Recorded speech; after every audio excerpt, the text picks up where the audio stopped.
Olá, sejam bem-vindos ao meu canal. Sou a professora Rose e hoje eu vou estar disponibilizando aqui para vocês um vídeo formativo e informativo sobre interdisciplinaridade, conteúdos educacionais integrados, estratégias para enriquecer a educação em todas as áreas. Então, a material que eu vou estar deixando vai trazer um pouco desses conceitos, refrescar esses conceitos na memória de vocês e trazer, né, sugestões de metodologias ativas para possibilitar essa integração, interdisciplinaridade entre os componentes curriculares da mesma área ou com outras áreas, e também trazer uma troca de experiência de é, projetos, ações que eu realizei em conjunto com outros professores aqui, que deu certo, que pode dar certo para vocês também. Então, vamos lá? O que nos interessa? Primeiro, vamos ter uma visão geral, né? Revisar alguns conteúdos, alguns conceitos, como disciplinaridade. O que se entende por interdisciplinaridade? São campos do conhecimento que são compartimentalizados segundo uma visão cartesiana. Então, é quando a gente separa cada componente curricular por sua área de conhecimento, por seu campo específico, por sua especificidade. Agora, multidisciplinaridade. Entende-se por trabalhar mais de uma disciplina simultaneamente. Então, que é o que geralmente a primeira fase faz, o primário faz, que é trabalhar diversas disciplinas simultaneamente. Às vezes, até eu mesmo faço isso em sala de aula. Sou professora de letras, estou lidando minha aula de português ou de redação, puxo conteúdos, aciono conteúdos de outras áreas do conhecimento de outras disciplinas. Então, eu estou ali trabalhando na multidisciplinaridade. Agora, interdisciplinaridade entende-se por um intercâmbio de informações entre as disciplinas. E aqui é o ponto que eu quero chegar. Quando a gente consegue fazer esse intercâmbio de informações entre as disciplinas, a gente consegue transmitir para o estudante que conteúdo, a sua matéria, a sua disciplina, o seu componente curricular ou o conteúdo que você está lecionando naquele momento, ele é importante, porque o estudante não vai perceber ele de uma forma isolada. Ele vai conseguir é, perceber que ele está integrado a outros componentes curriculares, a outras áreas de conhecimento, e que isso pode ser benefício para ele aprender. Ele vai poder utilizar isso na vida pessoal, na vida profissional dele no futuro, que aquele conhecimento é útil. É uma questão que a gente acaba ouvindo bastante em sala de aula, não sei se é a realidade de vocês, às vezes, professora, para que você está me explicando isso? Eu nunca vou usar isso na minha vida. Os discursos que a gente ouve dos estudantes. E isso também parte muito porque a gente trabalha, né, a compartimentalização dos objetos de conhecimento, ou então só uma multidisciplinaridade, sem intencionalidade, sem deixar isso evidente para o estudante. Então, quando eu trabalho de forma interdisciplinar, faço esse intercâmbio entre as áreas de conhecimento, ou entre os componentes curriculares, eu consigo transmitir essa segurança, essa importância do conteúdo que está sendo abordado, da atividade que está sendo trabalhada para o estudante. É mais fácil de a gente conseguir fazer ele compreender a importância daquilo que a gente está lecionando, de que é importante que ele preste atenção e adquira as habilidades que a gente está ali tentando reforçar. Mas o que é transdisciplinaridade ao final? No artigo 3º, né, da BNCC, a transdisciplinaridade não procura a dominação de várias disciplinas, mas a abertura de todas as disciplinas ao que se atravessa ou as ultrapassa. Então, a transdisciplinaridade é quando a gente faz ela transbordar o conteúdo, a atividade, a ação, o projeto, a sequência didática, transbordar entre todas as disciplinas, não somente em uma, né? Então, quando ultrapassa, ou seja, quando eu vou para dentro da minha sala de aula, professora de português, eu não estou ali somente como professora de português, meu foco não é ensinar português para o meu estudante, é ensinar, passar a transmitir para eles conhecimentos que vão ser úteis para a vida, não necessariamente engessado dentro do meu quadradinho da minha área de formação. Então, a minha preocupação é a formação integral do estudante e não a formação dentro da minha área de conhecimento. Então, a transdisciplinaridade vai abranger, né, não vai se fechar, delimitar por áreas nem por componente curricular. As vantagens do modelo de ensino transdisciplinar, que aqui, né, entra não só a transdisciplinaridade, mas a gente pode iniciar ali com a multidisciplinaridade ou interdisciplinaridade, para depois a gente expandir, porque é difícil. Nós fomos ensinados dessa forma, compartimentalizado. Então é difícil para hoje a gente, professor, fugir totalmente do que a gente foi ensinado, porque a tendência do ser humano é repetir a formação que ele recebeu. Então, para a gente romper essa barreira, esse paradigma, desengessar o nosso ensino, a gente precisa começar com pequenos passos. Pode começar com a multidisciplinaridade, depois parte para a disciplinaridade e, por fim, vai para a transdisciplinaridade, o que é bem mais difícil, exige muito mais domínio, muito mais esforço, né? Quais são as vantagens? O aluno pode experimentar a diversidade e contextualizar o conhecimento, isso é uma vantagem, a premissa, né, do que a BNCC nos exige, que o Plano Nacional de Educação tem solicitado, e eu acredito que todas as secretarias de educação de todos os estados, pelo menos o meu é para a gente conseguir trabalhar as áreas integradas, não é cada um no seu quadrado, na sua caixinha, conscientizar um mundo de forma mais sistêmica e coordenada, e possibilitar, né, ampliar o ato cognitivo e promover uma sabedoria que esclarece o indivíduo. Então, essas são as vantagens da transdisciplinaridade que se espera que nós conseguimos alcançar em algum momento, né? Mas e agora? Eu trouxe conceitos para vocês, revisei alguns conceitozinhos, mas o que, que a gente faz com isso? Como é que eu consigo trabalhar a multidisciplinaridade ou a interdisciplinaridade em sala de aula? Um dos métodos é utilizando o quê? Metodologias ativas. Quando eu faço uso de metodologias ativas numa sequência didática, em um projeto de intervenção, num projeto de ensino, ou numa aula específica que eu preciso ministrar para o meu estudante, e puxo um colega ou da minha área ou de outra área para fazer esse trabalho em conjunto, eu facilito essa integração entre os componentes curriculares ou entre as áreas de conhecimento. E quando eu faço isso, eu torno um ensino um pouco mais leve, a aula menos descomplicada, um clima mais dinâmico, para deixar algo mais agradável também para o estudante. Nossos estudantes são nativos digitais, temos dificuldade de manter a atenção deles, de manter o interesse. Eles acham que não precisam de professor, que não quer mais aprender, ainda mais agora com o advento da IA.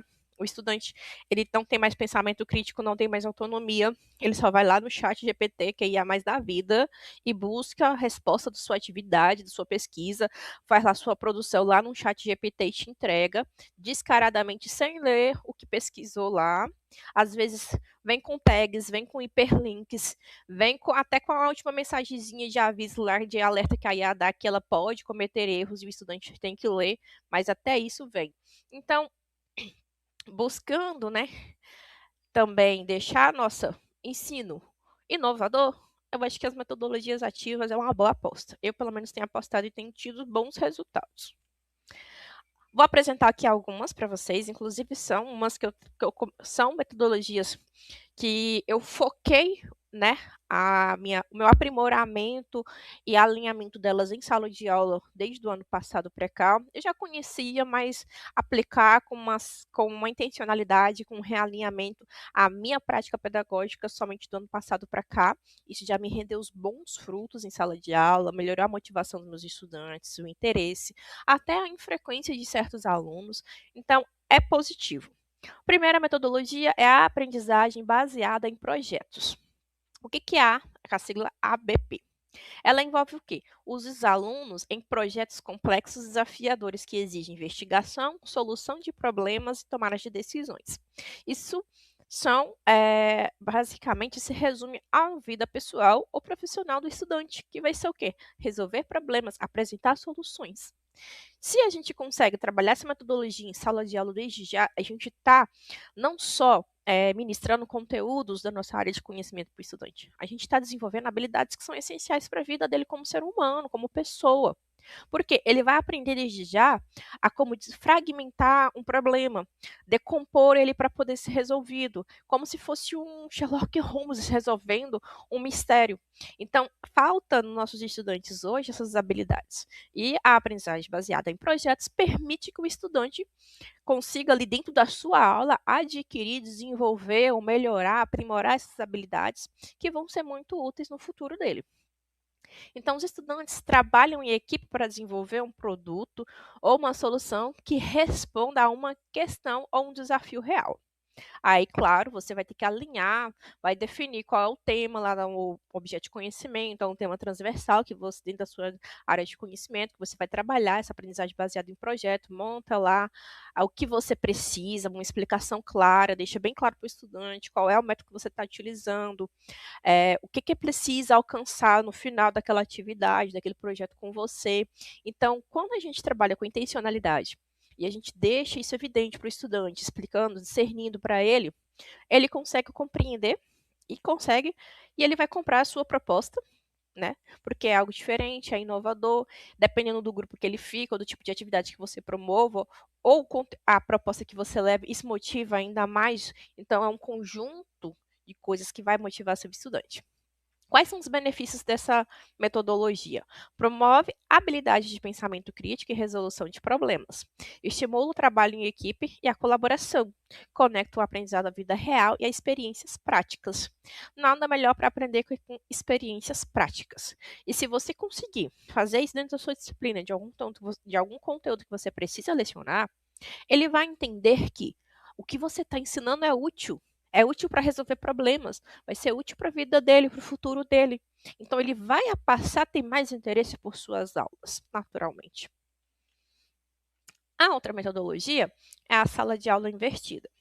Nessa metodologia, os alunos acessam o conteúdo teórico em casa, por meio de vídeos e materiais online, e utilizam o tempo em sala de aula para atividades práticas, discussões e esclarecimentos de dúvidas. Isso aqui exige um preparamento prévio do professor, então você tem que fazer o planejamento todo direitinho, organizar todo o material que você vai disponibilizar para o estudante, por qual canal você vai, que ele vai ter acesso a esse material. Você tem que passar ele para eles em sala, né? Deixa para eles fazerem esse estudo em casa. E a próxima aula de vocês, que vocês vão estar fazendo essa segunda parte de momento de tirar dúvidas, alguma atividade prática, um esclarecimento. Pode até alinhar, agrupar a metodologia de sala de aula investida baseadas em projetos também. Então, é uma possibilidade. Nós temos muita possibilidade na educação. A educação ela não é engessada, ela tem diversas possibilidades, diversos métodos, diversas metodologias. Então, a gente pode inovar, a gente pode misturar elas, a gente pode uni-las, a gente pode agrupá-las. Então, é infinitas as possibilidades, mas o que exige é tempo, é dedicação e paixão, né, pela educação. Quais são os benefícios? Oferece flexibilidade no ritmo de aprendizagem, amplia o tempo de interações e atividades práticas em sala de aula e incentiva a autonomia do estudante. O que eu mais uso dos meus estudantes é que eles detestam palestra, justamente porque palestra nada mais é do que aula expositiva. E nada mais não tem nada que deixe mais um estudante entediado em sala de aula do que aula expositiva. A metodologia baseada em projetos, a aprendizagem baseada em projetos, ela elimina parte dessa aula expositiva que o estudante não gosta e que causa desmotivação. A sala de aula investida também vai reduzir a aula expositiva, que vai causar desmotivação no estudante e tédio. Claro, isso não dá para ser feito o tempo todo, vocês têm que dosar isso e intercalando. Eu não estou dizendo aqui para abandonar o ensino tradicional de forma nenhuma. Eu mesma sou fruto do ensino tradicional. Eu sou a prova viva de que ele dá certo, tanto que hoje eu estou aqui professora, né? Então, mas é a gente integrar o ensino tradicional, que a gente já está acostumado a fazer nos nossos longos anos de sala de aula, e integrar com as metodologias ativas com uma certa periodicidade, para termos benefícios no nosso ensino-aprendizado. A próxima é a gamificação. A gamificação, ela aplica elementos de jogos como pontos, medalhas e desafios no contexto educacional para aumentar o engajamento e a motivação dos estudantes. Inclusive, eu já tenho aqui no canal um vídeo em que eu apresento para vocês uma plataforma de gamificação que eu desenvolvi juntamente com o professor Alexandre Tolentino, da Superintendência de Gurupi. E lá a gente desenvolveu uma gamificação escolar com a plataforma digital para os professores alimentarem e apresentar a ranqueada para os estudantes.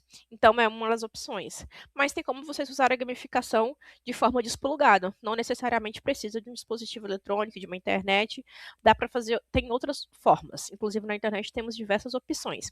E, inclusive, também a BNCC computacional, que passa a ser obrigatória agora a partir de 2026, ela tem várias opções De exemplo, ela já traz dentro da BNCC, opções de gamificação, tanto plugada quanto desplugada. Cabe ao professor, né, pegar ela para fazer o estudo, entendê-la para poder fazer um bom uso em sala de aula. Benefícios: torna o aprendizado mais divertido e envolvente, estimula a competição saudável e a superação de desafios, pode ser adaptada a diferentes áreas de conhecimento. Então, essa flexibilidade de ser aplicada em qualquer área de conhecimento é muito válido. Por quê? Eu não só posso fazer só na minha disciplina, como posso fazer em conjunto com outro professor. A próxima é a aprendizagem baseada em problemas. Diferente da baseada em projetos, a aprendizagem baseada em problemas coloca os alunos diante de um problema específico desde o início, sem uma rota clara de solução, incentivando a investigação e o raciocínio crítico. Quais são os benefícios? Desenvolve habilidade de pensamento crítico e análise, que é uma habilidade que os estudantes perderam-se ao longo do tempo, ainda mais depois do advento da internet, de computadores, smartphones e mais ainda agora com a IA. Promove a pesquisa independente e descoberta e explora a aplicação do conhecimento em novos contextos. Também é muito útil. Às vezes, talvez seja mais fácil trabalhar com ela em geografia, em história, sociologia, filosofia, ciências, né? Mas dá para a gente, uma vez ou outra, conseguir adaptar para português ou matemática. Matemática também dá. Então, é uma metodologia que também consegue muita. Consegue prender a atenção do aluno por mais tempo, porque ele vai ficar envolvido em uma atividade que precisa de atenção dele, não no professor, mas na atividade, na resolução daquele problema. A outra metodologia é o ensino híbrido. Pelo menos no estado do Tocantins, já vemos desenvolvido essa metodologia desde a pandemia e mesmo pós-pandemia ainda temos aulas não presenciais dentro do nosso currículo.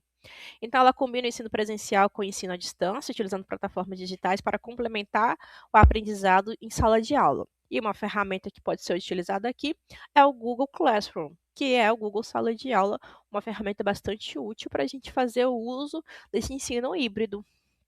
Benefícios: oferece flexibilidade e acessibilidade aos alunos, suporta diferentes estilos de aprendizagem e permite a personalização do ensino. A outra metodologia, nós já estamos quase finalizando essa parte, é a educação socioemocional. Ela vem sendo cobrada bastante nesses últimos anos. Inclusive, estivemos recentemente no nosso estado a inclusão do projeto de vida como componente curricular. Mas esse ano já foi retirada, mas ela está permeando, né, as outras disciplinas, que foca no quê? No desenvolvimento das competências emocionais e sociais dos alunos, como empatia, autoconhecimento e gestão das emoções. Ficou mais evidente durante e após a pandemia, principalmente, quando questões socioemocionais começou a ficar mais evidentes, mais acirradas devido ao isolamento que a gente teve que passar. Então, viu-se ali uma necessidade de focar e da escola ter esse papel, né, de auxiliar o estudante nessa educação socioemocional. Quais são os benefícios? Melhoria da convivência escolar e o bem-estar dos estudantes. Preparar os estudantes para desafios pessoais e profissionais, promover um ambiente de aprendizagem mais acolhedor. E a nossa última metodologia, que é a aprendizagem adaptativa, é uma metodologia para personalizar o ensino de acordo com as necessidades e o ritmo de cada aluno, ajustando conteúdos e atividades conforme o desempenho dos estudantes. Essa é uma que a gente faz bastante uso para os nossos estudantes PCDs, que precisam, então, usar os estudantes que têm alguma dificuldade de aprendizagem. Às vezes, já chega ao caso de eu ter até uma turma por completo que eu precise de uma aprendizagem adaptativa, que eu precise de uma intervenção ou em alguma habilidade, né, de leitora ou de escrita, alguma coisa dessa natureza. Mas a da aprendizagem adaptativa a gente faz mais usos para os PCDs. E ela oferece quais benefícios? Uma experiência de aprendizagem personalizada, ajuda a identificar e superar dificuldades de aprendizagem e fomenta a progressão no ritmo individual do estudante, o que vai permitir que o estudante tenha acesso à educação de qualidade de forma igualitária aos demais. Ou seja, não é porque ele tem alguma dificuldade específica, alguma deficiência, que ele não vai ter a oportunidade de aprender. Ele está em sala de aula, ele é um estudante, ele precisa ser atendido e a aprendizagem adaptativa, ela possibilita, ela garante esse direito do estudante. Então, ela garante o direito à equidade, né, do estudante, de aprender assim como qualquer outro. E agora eu apresento para vocês as melhores práticas. O que são isso? Agora é o momento da troca de experiências. Eu vou apresentar para vocês as ferramentas que eu já faço uso em sala de aula, são ferramentas digitais que auxiliam no ensino em sala de aula e também um estudo de caso, né, que é uma experiência que eu tive no ano passado, que me ajudou bastante a melhorar a motivação dos meus estudantes e o engajamento deles com as minhas aulas. Tive resultados positivos e eu vou compartilhar com vocês. Primeiro, ferramentas de apoio. Então, essas sugestões, elas exploram ferramentas e tecnologias que podem aprimorar a eficiência do planejamento de projetos, de aulas, planejamentos, atividades dinâmicas e jogos. Primeiro, vamos para o Kahoot. Kahoot, ela é uma plataforma de quiz, em que você pode estar utilizando para fazer quiz sobre qualquer área do conhecimento com seu estudante. Ela é ótima para você introduzir ou revisar algum conteúdo. Lá ela te dá um retorno, né, do percentual de acerto dos estudantes, qual teve mais dificuldade, qual precisa mais atenção, qual que foi bem. Então, você consegue fazer todo esse acompanhamento depois. Você vai precisar de um Chromebook, de um computador, de um celular para o estudante fazer acesso, mas ele é bastante intuitivo. A plataforma, boa parte dos recursos dela são pagos, mas tem o recurso básico que é gratuito para quem não está disponível para fazer o investimento na licença da plataforma. Mas só o recurso gratuito já é um diferencial dentro da sala de aula. Os meus alunos gostam bastante, me cobram. Tanto que eu tento manter uma certa assiduidade com o uso dessa plataforma, mas dosada, porque ela não é meu foco, eu transformar o meu ensino totalmente no ensino digital, né? Até porque nem temos recursos para isso, infelizmente. Mas eu tento mesclar na medida do possível para manter o interesse do meu estudante e não deixar totalmente de ensinar o que eu preciso, porque na cabeça deles, eles estão jogando, mas ao mesmo tempo que eles estão jogando, eles estão revisando o conteúdo, eles estão aprendendo algo novo. Diferente de uns jogos digitais de lazer que eles acessam no celular deles, esse tem intencionalidade. Então, eu lanço lá meu conteúdo, as minhas respostas, as certas e erradas, e eu consigo ter esse retorno do estudante. O segundo aplicativo é o Canva. Ela é um aplicativo de design gráfico. Lá você pode fazer diversos tipos de atividade, planejamentos de aula, de projetos, atividades. Agora também o Canva está com a possibilidade de IA para quem é educador, né? Quem tem vínculo com a educação, tem a assinatura para a educação, não paga nada, você só precisa fazer seu cadastro e enviar um comprovante comprovando o seu vínculo com a educação. E lá você tem diversos tipos de documentos que você consegue facilitar a sua rotina pedagógica, suas atividades, e inclusive criar vídeos, animações para a sala de aula, apresentações, inclusive essa apresentação e a gravação desse vídeo está sendo pelo Canva. Então é um recurso bastante útil e a plataforma é bem intuitiva, não é complexa para ser usada. O segundo aqui, abaixo aqui do Kahoot, o terceiro, desculpa, eu não consegui trazer o logo dele, mas é o Mentimeter. No Mentimeter você consegue fazer nuvens, avaliações, um questionáriozinho, uma sondagem para escutativa com seu estudante. Então, ele é um recurso também bem útil. O próximo também eu não consegui uma logo para trazer para vocês, mas é o Learning Epics. Lá dentro você consegue produzir caça-palavras, cruzadinhas, e tem outras opções lá que eu não vou me recordar agora, mas se eu não me engano é de 8 a 10 opções de jogos que você vai lá, escolhe qual tipo que você precisa. Ele é digital, lança seu conteúdo, suas perguntas, suas imagens, e depois você só aplica com seu estudante de forma digitalizada. Então, dá para trabalhar qualquer professor de qualquer área dentro dessa plataforma, porque quem vai fazer a inserção dos dados, o conteúdo, são vocês. O último aqui, embaixo aqui, na parte de baixo, é o Scratch. O Scratch é uma plataforma que ensina programação e pensamento computacional para crianças e adolescentes também dá. É de uma forma lúdica.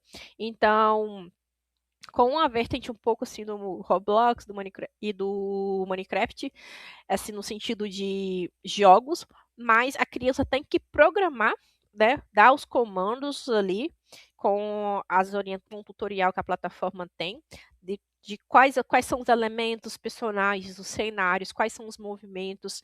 Então, o estudante começa a desenvolver pensamento crítico, ele vai desenvolver pensamento computacional, que é decompor um problema para poder resolver, para montar uma cena, ele precisa decompor, programar cada parte para que ele tenha o resultado esperado, então é muito válido, principalmente para a parte de matemática e também resolução de problemas. Dá para ele criar jogos e também histórias criativas, né? E a última plataforma, que é o Duolingo, que acho que a maioria conhece, que ela é voltada para o ensino de idiomas.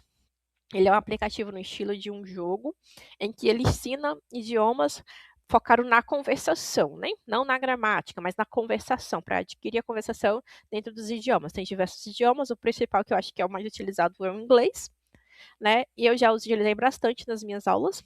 Ele é produtivo, os estudantes gostam, e você consegue acompanhar até fora da sala de aula, que você pode tem a opção para a escola, o do Duolingo Escola, né, que vocês podem utilizar para cadastrar a sua turma lá dentro da plataforma, manda o link para eles, eles fazem acesso. Depois vocês podem simplesmente estar atribuindo atividades, avaliando dentro da sua disciplina, ou só fazendo um acompanhamento extra.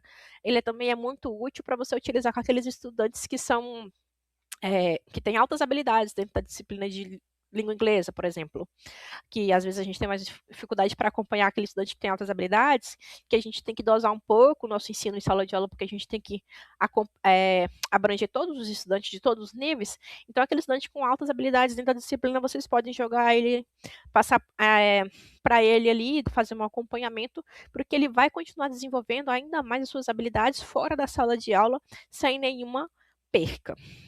Então, essas são as plataformas que até o momento eu trabalho, que eu conheço, que eu já fiz uso e que eu sei que funciona, que obtive resultado.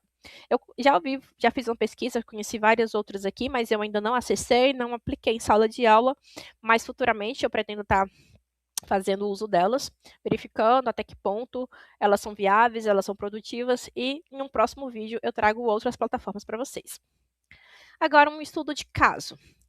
A professora, no caso eu, estava enfrentando dificuldades em vencer a desmotivação dos interesses dos estudantes do Fundamental 2 das turmas X, Y e A, claro, não vou citar os nomes. Depois de muita pesquisa, quebrar a cabeça, decidi inovar e atender ao meu público, que é o meu cliente. Assim como numa empresa, a gente precisa adaptar estratégias para cativar o cliente. Na nossa sala de aula, o nosso cliente é o nosso estudante, a gente precisa também de procurar uma forma de cativá-los, de ganhá-los para o nosso lado, até porque a gente consiga fazer um bom trabalho. Então, eu desenvolvi um projeto de ensino integrando tecnologias ativas, como a sala de aula investida, gamificação e aprendizagem baseada em projetos e a aprendizagem adaptativa, aliado à avaliação diagnóstica, formativa e somativa. Então, dessa forma, eu consegui, né, considerar o estudante na sua integralidade. E foi um projeto bem desenvolvido, inclusive ganhei um prêmio do Estado com esse projeto. Foi louvável, tive bons resultados, fiquei bem satisfeito, os alunos gostaram. E eu vou estar disponibilizando ele, como eu desenvolvi, né, dentro do meu Drive aqui, no link que vai estar abaixo desse vídeo. Agradeço quem esteve aqui até o final assistindo comigo.